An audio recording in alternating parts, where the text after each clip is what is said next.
Hey everyone, back with another review, and this time I wanted to have a look at a sword that I had my eye on for quite a while before I then finally got it, and that is this here, Armour Class HEMA Basket Hilt.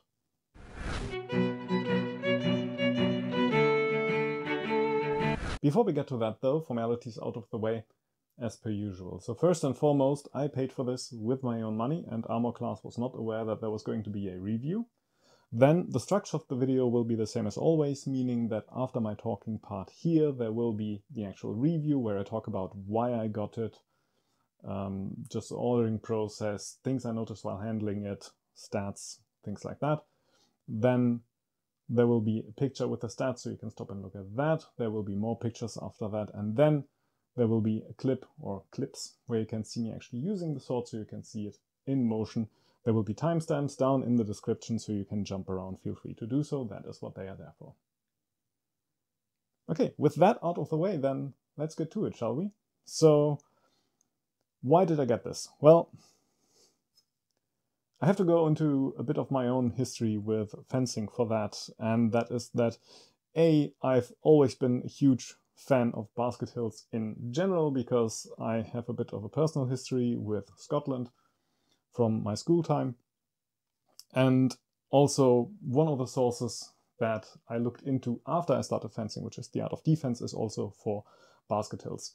And back in that time, when I really started looking into getting a basket hilt for fencing with rovers, that must have been around 2012-ish, there wasn't as much of a variety of offerings out, really.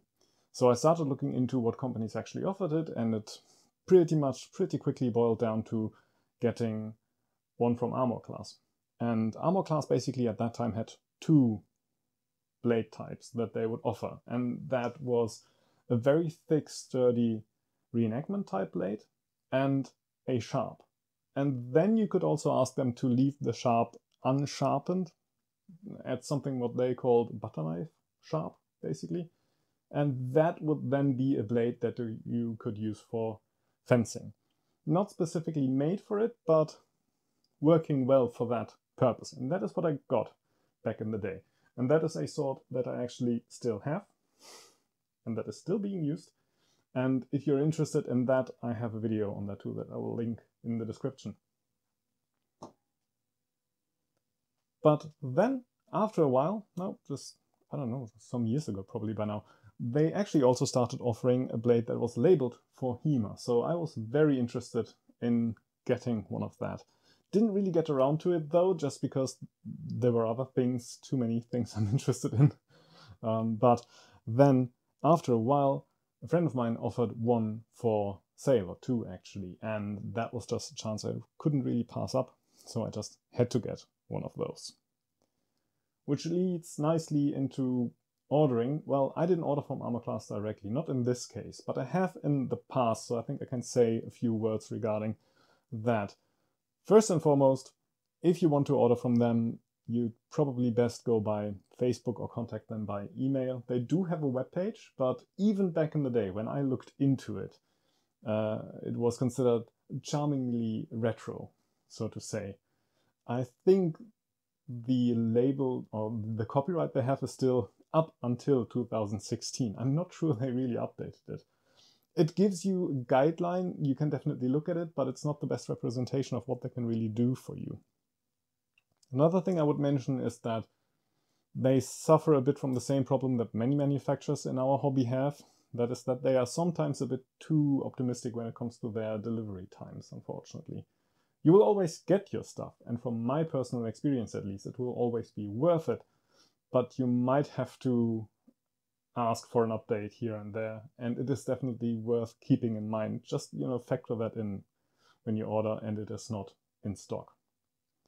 In this case though, I got it from a friend, very lightly used, so that was easy. I could just pick it up, or rather actually he brought it to the hall, I think, if I remember correctly. And yeah, that was in August last year, and since then I got to play with it. And just what do we actually have here then, talking about the stats? Well, this is a sword that comes in at 102 centimeters total length. So it's not on the absolute upper end. It's not a hanger. It's, you know, I think it's a nice balanced length. Very handy for me, will suit a lot of people. Of that, 85.5 centimeters are the blade, and then you have about 11.5 centimeters of grip. The basket is not just for this HEMA variant really, it's just basically the same basket that I got on my Dragoon, only that this is a full basket, this is a half basket, but it does feature the same happy ghosts that always make me smile when I look at them. Smiley face. It's 11 centimeters wide, which means that it is a nice size for your hand. It will not fit a thick glove. It will not really fit a motorcycle type glove. It will fit a lightly padded glove or a leather glove, but this is a realistic size hilt. It is not oversized. Some people don't like that. For me, that's definitely a plus. This is a good size for a basket hilt. So 12 centimeters wide, and it will fit a good amount of hands, I'd say. And it does have enough room still for a liner. This one came without one, but Armour Class themselves, for example, offer this here thinner type fabric liner that is just fabric and leather in the middle. They also offer a specific HEMA or leather liner that is 3 millimeters thick or something. That's really quite beefy. So if you want to go for absolute security, that is something to consider. Or you could just make your own, really. I have a video on that for a liner pattern that I made for this sword here, but that should also be applicable for any other basket hilt that you might have if you want to just retrofit a liner to it. As far as I'm aware, most swords had one. The grip basically is, if we look at the width, it's 38 millimeters and then goes down to 33 millimeters and then it goes down to 27. It's quite wide. I think it's a bit of a question of taste, really. I personally like it. It fits my hand well. When it comes to the thickness of it, that's roughly 26 millimeters. It is a bit bulging in the middle, 27-ish, maybe 28, and then 26 again. So slight bulge, and I really quite like how it feels in hand. I think I have heard some people say that it was too big for their hand, but for me it always worked quite well, really. This is a screw tank construction, so should it not fit, you could also just take it apart and replace it. That is definitely a plus. The point of balance of the whole thing is at about 7 centimeters from the cross. It's actually not easy to balance it with the hilt, really. It took me quite some time to fiddle it out. That's nothing to sneeze at, considering that there's a whole lot of metal on that end, really. It's not a light sword overall. It comes in at 1,325 grams, so 1.3 kilos. That is not the absolute upper end of just weights in the reproduction market or historical basket hilts as well. But it is certainly not a light regimental type blade, so that is something to keep in mind, really. What drew me to this sword, of course, is the blade, because it is quite different from what I got back in 2013. It does have this feder style aesthetics. It starts out at full width, basically, that is 38 millimeters, and then it slims down rather aggressively to, at the point of balance, it's 18 millimeters. It's 15 at the middle of the blade, and then it slims down a little more. It's not quite completely straight to 12 millimeters, and that is also what the point is. The distal taper is something worth noticing, or rather the lack of it, actually, because this is 4 millimeter stock and it is pretty much 4 millimeter all the way through until we get to the folded tip, which doubles up and is 9 millimeters with a tiny bit of space in between. Admittedly, if you know my other reviews, I'm not the biggest fan of folded tips. This one is quite nice though, because, well, it is a thick blade at the tip, and that means that there is no room. This cannot grate, there's no sharp edge. This is overall a very nicely rounded blade. And one thing you should also keep in mind when looking at this or thinking about this is that because of the lack of distal taper, this is quite a stiff blade. There is flex to it, but maybe worth considering adding a tip. The blade is one of the first things I noticed picking this up, or rather, the stiffness of the blade. It isn't quite the first thing, because the first thing I noticed when we move into the things I noticed handling section of this video is that there are some sharp edges in this hilt, really. I handled it because it came without a liner, and I just picked it up and handled it a bit, and I actually scratched my knuckles. So wear a glove and consider getting a liner, not just for aesthetic reasons or anything, but also just because it's much nicer to handle that way. It shields your knuckles, and if you get the full one or make a thicker one yourself, it also adds protection and covers the gaps that there are. You wouldn't think it really if you haven't fenced broadsword before, but these gaps, just people can absolutely find them with their point. Then the next thing then noticing was indeed the blade, because as I said, really quite stiff and interesting, because it is like the polar opposite in a way of what their other swords are, or what I'm used from them. Not in a negative way, just something worth noting, because this blade here, my old basket hilt, has the nickname of Old Sir Wobbleton, because just from handling it, it's a very flexible blade. Doesn't take a lot of force to bend it. Always returns true, very safe in thrusting, and I, for my part, like it that way. But again, a matter of taste, really. I know that some people really don't like it. I have another blade of theirs, the Glasgow hilt. Same thing, very flexible. So I was quite surprised, actually, how stiff the other blade then turned out to be. Makes sense, of course, with just how it is made, but worth keeping in mind.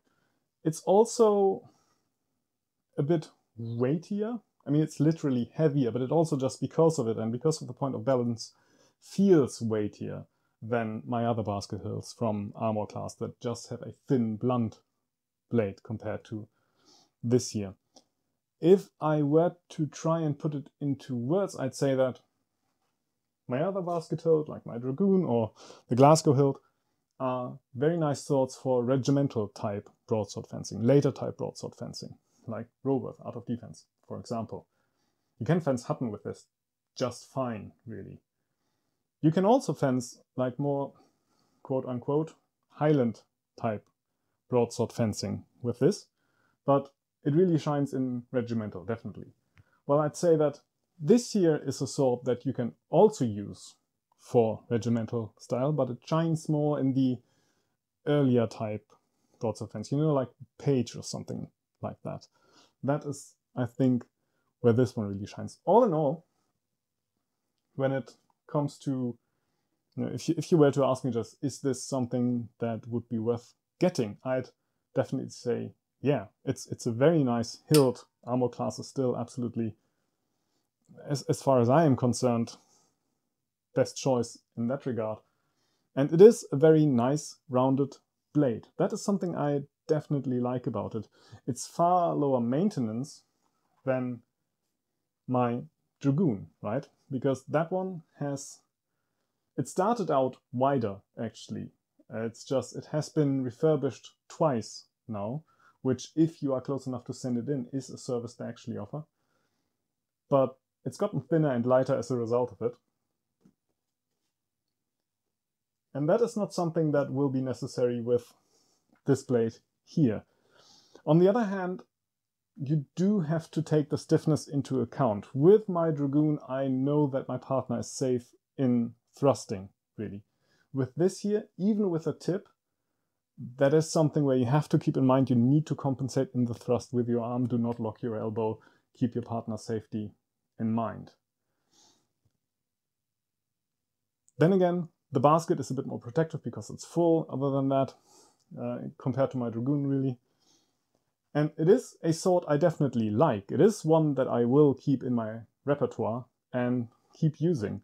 It depends really a bit on what you want. This one is the more sturdy option. It is definitely worth considering, I'd say. So, thumbs up from me. Cheers.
Allez.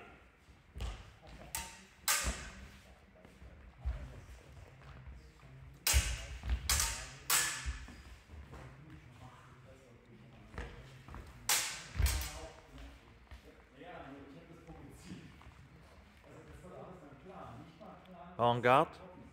Allez.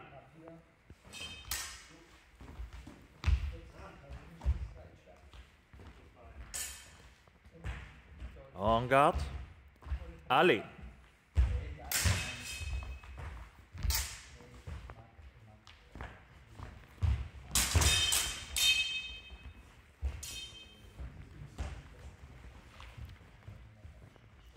En garde. Allez.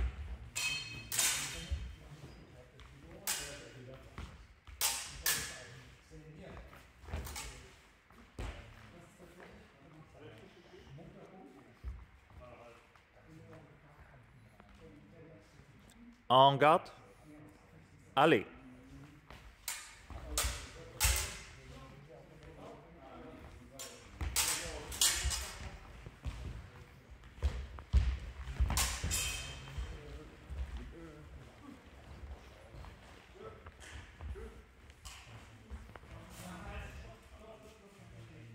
En garde. Allez.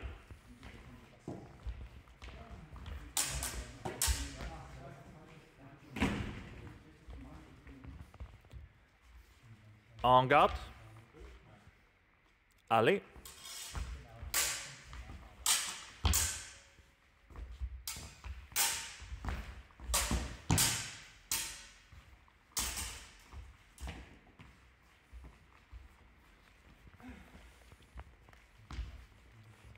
En garde.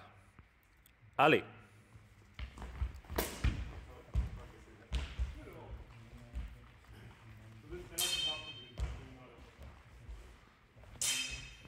En garde. Allez.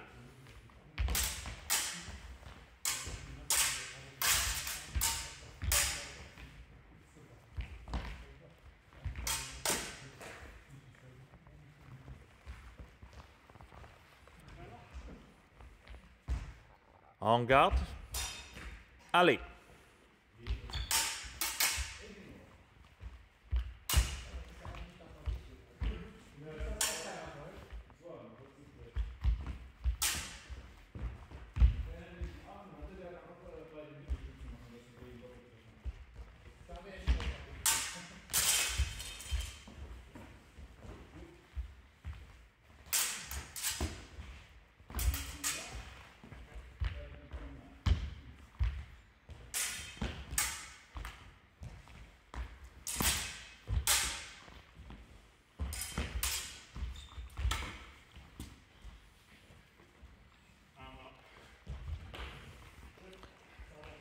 En garde. Allez.